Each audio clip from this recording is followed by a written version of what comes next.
So Uber Eats in select markets, I'll share those markets in a moment, is pilot testing a new program that they stole from DoorDash. I'm going to tell you what that is, what to look out for, why it will probably be everywhere because there's benefits for the customers and Uber Eats. Introducing a new offline heat map with delivery zones. I'm gonna put this picture here, so I don't want you to wait too long. What does this look like? Drop a comment right now.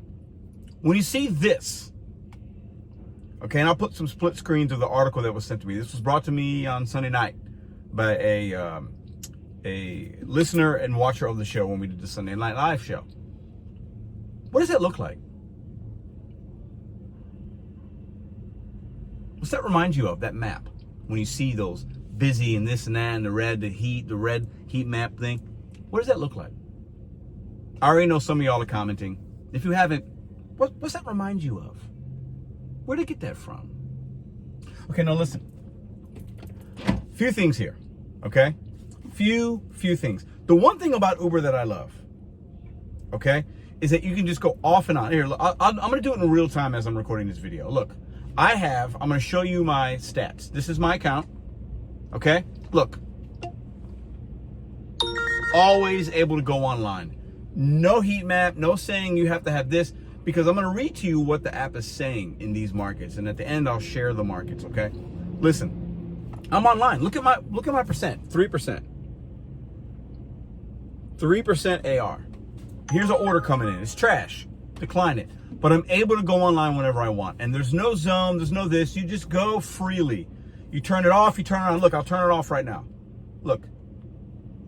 Off, go offline. Boom. Ready to go. Done. Very easy. How it should be. Now we know with DoorDash and other apps, sometimes you have to schedule. Sometimes when you try to get on, it says it's not busy enough. You can't do it. It won't allow you to go on. Now there's benefits to that too. You don't want too many drivers in your area taking up the orders, and with Uber Eats they allow as many as whatever, but they're going to change that. Let me read some of this article for you, okay? Now let's find it for you guys real quick and tell me how you would react to this if it hits your marketplace, okay? So, introducing a new offline heat map with delivery zones. This is August 25th of this year. Starting August 27th, there's a new heat map on the driver app home screen in select U.S. cities. See list below. It shows you where you can go online instantly. We should all be able to do that, right?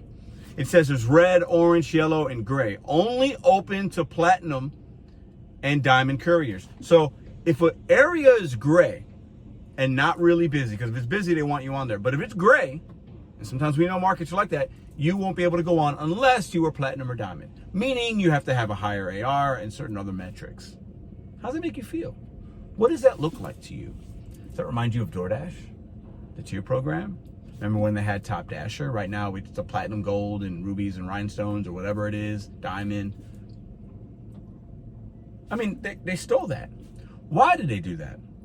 Well, clearly, this manipulates some drivers or incentivizes some, depending on your market and how you do it, okay? Because some people with high AR can have success and make money.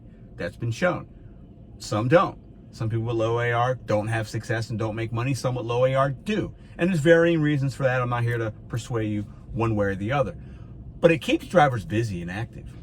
It keeps a driver that might have a 30-something% AR. Well, let me just get it up a little bit and then I'll be able to go online, even if it's slow or whatever. Because just because it's gray or just because it's slow doesn't mean there's not opportunities out there. And we all want to have the apps on, right? Because you might get something good, or a good shop and pay on Uber Eats, a good Walmart order, a good sushi order from A1 sushi joint. You know what I mean? Like, we want to see opportunities.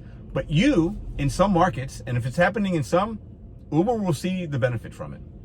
And they'll do it everywhere. They're just going to do it in select areas because that's how pilots work. They'll gather data, see how many basis points they can improve upon here. Delivery time, AR goes up overall on Uber Eats, for Uber Eats accounts in those 3 or 4 cities or 5 cities that they're testing it in. Or if the AR is up per driver and driver orders are being canceled less and the AR is up and they're getting delivered quicker, that's a win for them.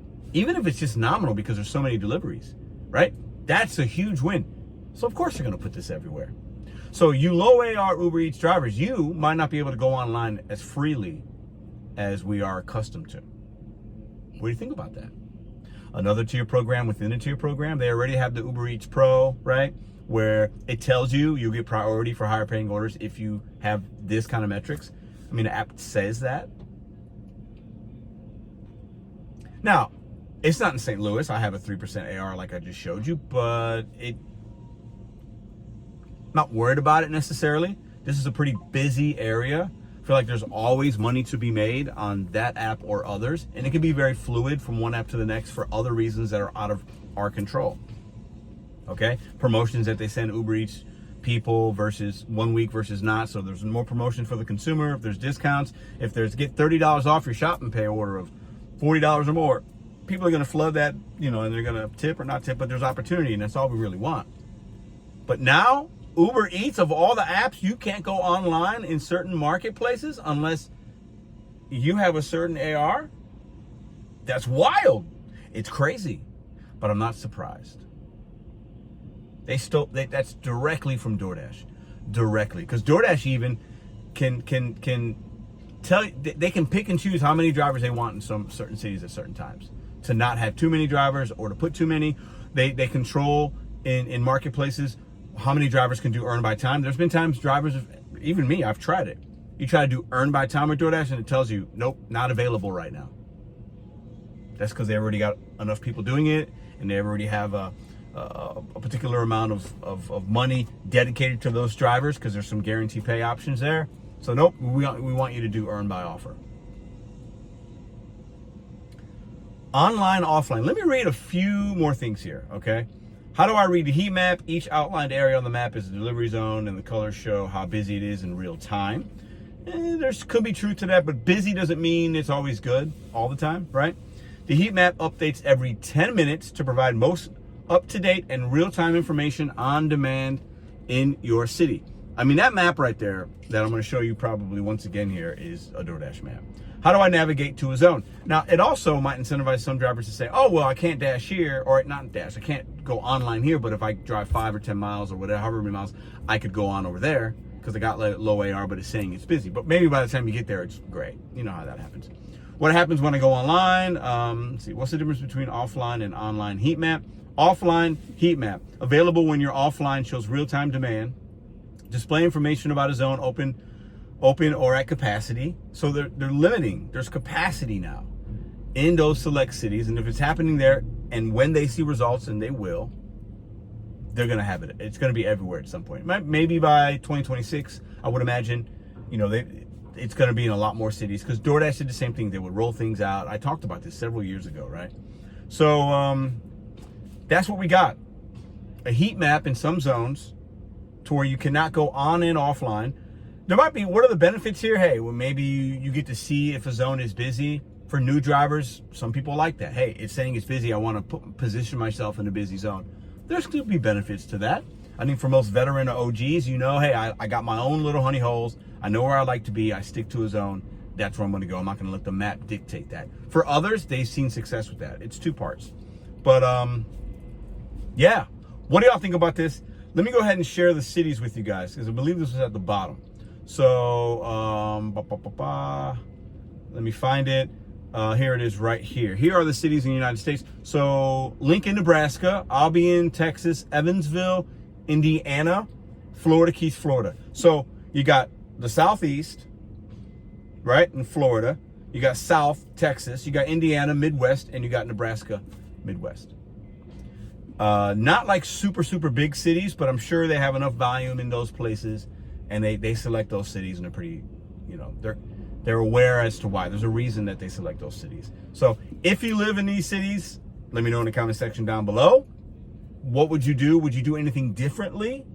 Would this make you, if you're wanting to always be online, would this make you accept more orders that are marginal for you?